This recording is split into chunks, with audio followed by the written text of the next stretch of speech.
شروع اللہ کے نام سے جو بڑا مہربان نہایت رحم والا ہے۔ ایک طلب کرنے والے نے عذاب طلب کیا جو نازل ہو کر رہے گا، یعنی کافروں پر، اور کوئی اس کو ٹال نہ سکے گا، اور وہ خدائے صاحب درجات کی طرف سے نازل ہوگا، جس کی طرف روح الامین اور فرشتے چڑھتے ہیں، اور اس روز نازل ہوگا جس کا اندازہ 50,000 برس کا ہوگا۔ تو تم کافروں کی باتوں کو حوصلے کے ساتھ برداشت کرتے رہو، وہ ان لوگوں کی نگاہ میں دور ہے اور ہماری نظر میں قریب۔ جس دن آسمان ایسا ہو جائے گا جیسا پگھلا ہوا تانبا، اور پہاڑ ایسے جیسے دھنکی ہوئی رنگین اون، اور کوئی دوست کسی دوست کا پرساں نہ ہوگا، حالانکہ ایک دوسرے کو سامنے دیکھ رہے ہوں گے۔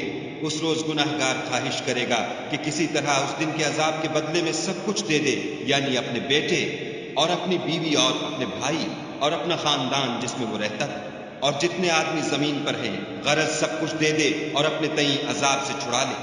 لیکن ایسا ہرگز نہیں ہوگا، وہ بھڑکتی ہوئی آگ ہے، حال ادھیڑ ڈالنے والی۔ ان لوگوں کو اپنی طرف بلائے گی جنہوں نے دین حق سے اعراض کیا اور منہ پھیر لیا، اور مال جمع کیا اور بند کر رکھا۔ کچھ شک نہیں کہ انسان کم حوصلہ پیدا ہوا ہے، جب اسے تکلیف پہنچتی ہے تو گھبرا اٹھتا ہے، اور جب آسائش حاصل ہوتی ہے تو بخیل بن جاتا ہے۔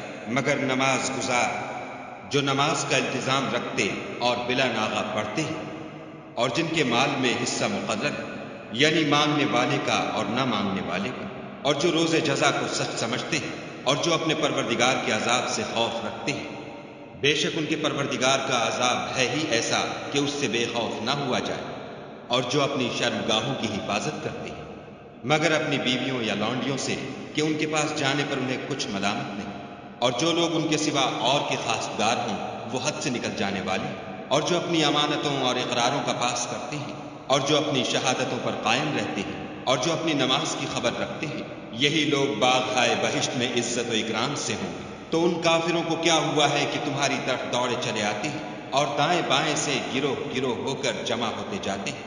کیا ان میں سے ہر شخص یہ توقع رکھتا ہے کہ نعمت کے باغ میں داخل کیا جائے گا؟ ہرگز نہیں، ہم نے ان کو اس چیز سے پیدا کیا ہے جسے وہ جانتے ہیں۔ ہمیں مشرقوں اور مغربوں کے مالک کی قسم کہ ہم طاقت رکھتے ہیں، یعنی اس بات پر قادر ہیں کہ ان سے بہتر لوگ بدل لائیں، اور ہم عاجز نہیں ہیں۔